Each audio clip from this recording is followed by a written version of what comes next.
పశ్చిమ గోదావరి జిల్లా భీమవరం డీఎస్పీ జయసూర్య వ్యవహారాలపై AP deputy CM Pawan Kalyan ఆగ్రహం వ్యక్తం చేయడానికి కారణం ఏంటి? భీమవరం పరిధిలో పేకాట కోడిపందాలకు అనధికార అనుమతులు ఇవ్వడంతో పాటు సివిల్ వివాదాల్లోనూ డీఎస్పీ వేలు పెట్టడమే కారణమైందా? కూటమి నేతల్లో కొందరికి అనుకూలంగా మరికొందరికి కొరకరాని కొయ్యగా మారడంతో డీఎస్పీ వ్యవహారం డిప్యూటీ సీఎం దృష్టికి వెళ్ళిందా? భీమవరం నియోజకవర్గంలో పందెం రాయుళ్లకు పోలీసులు వంత పాడుతున్నారని కూటమి నేతలు ఫిర్యాదు చేయడంతో deputy CM Pawan Kalyan serious అయ్యారు. ముఖ్యంగా భీమవరం డీఎస్పీగా పనిచేస్తున్న జయసూర్య తన పరిధిలో పేకాట కోడిపందాల నిర్వహణకు సహకరించడంతో పాటు సివిల్ తగాదాల్లోనూ వేలు పెడుతున్నారని ఆరోపణలు వెల్లువెత్తాయి. అదే సమయంలో డిప్యూటీ సీఎం దృష్టికి డీఎస్పీ జయసూర్య వ్యవహారం వెళ్లింది. దీనిపై స్పందించిన పవన్ కళ్యాణ్ ఈ వ్యవహారంపై డీజీపీని నివేదిక కోరారు. కొందరు నాయకుల పేకాట కేంద్రాల నిర్వహణకు కొందరు అధికారులు సహకరిస్తున్నారు అన్న ఆరోపణలు ఉన్నాయి. అలాగే నెలవారీ మామూళ్లను అధికారులకు అందజేస్తున్నారు అని తెలుస్తోంది. ఇదే సమయంలో భీమవరం డీఎస్పీ తీరుపై డిప్యూటీ సీఎం ఆరా తీయడం చర్చనీయాంశమైంది.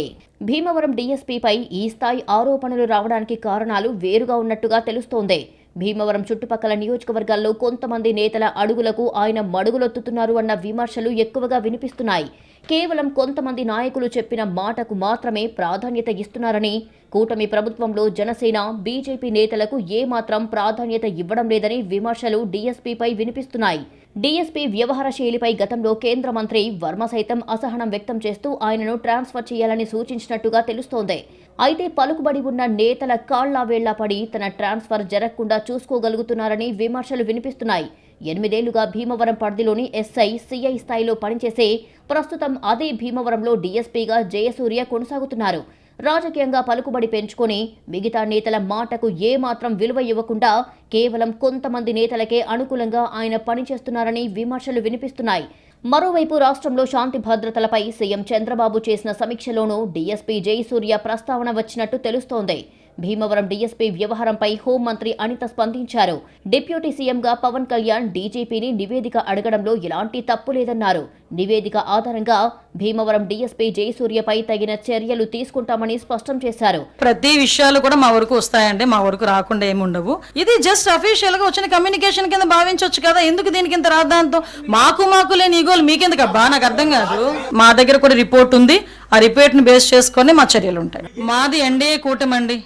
మేము ఒక విషయం చెప్పనా, మీ ఇలాంటి క్వశ్చన్స్ లాస్ట్ గవర్నమెంట్ లో సీఎం ని మీరు అడుగుంటే ఈ పొజిషన్ ఉండేది కాదు. ఈ రోజు మాకు ఎన్డీఏ కూటమిలో ఏదో రకంగా చిచ్చు పెట్టాలని చూస్తారు.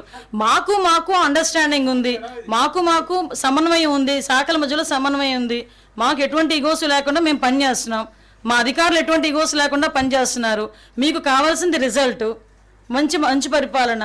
మేమందరం కలిసి మేము పని చేసుకుంటాం అనుకునేటప్పుడు ఇది అంత క్వశ్చన్ అవసరం లేదని నా ఉద్దేశం. కూటమి పార్టీలలో కేవలం ఒక పార్టీ నేతలకు మాత్రమే సహకరిస్తూ జనసేన, బీజేపీ కీలక నేతల మాట చెల్లకుండా చేయడంతో డీఎస్పీ పంచాయతీ డిప్యూటీ సీఎం చెంతకు చేరినట్టుగా తెలుస్తోంది. పక్క నియోజకవర్గాల్లో విచ్చలవిడిగా పేకాట, కోడిపందాలు నిర్వహించుకునేందుకు అనుమతులు ఇస్తున్నారు అన్న ఆరోపణలు ఉన్నాయి. ఇలా రకరకాల వివాదాలతో డీఎస్పీ జయసూర్య వ్యవహారం రాజకీయంగా చర్చకు దారితీసింది. డీఎస్పీ వ్యవహారంపై డీజీపీ ఎలాంటి నివేదికను డిప్యూటీ సీఎంకు సమర్పిస్తారు, ఎలాంటి చర్యలు ఉంటాయన్నది ఆసక్తిగా మారింది.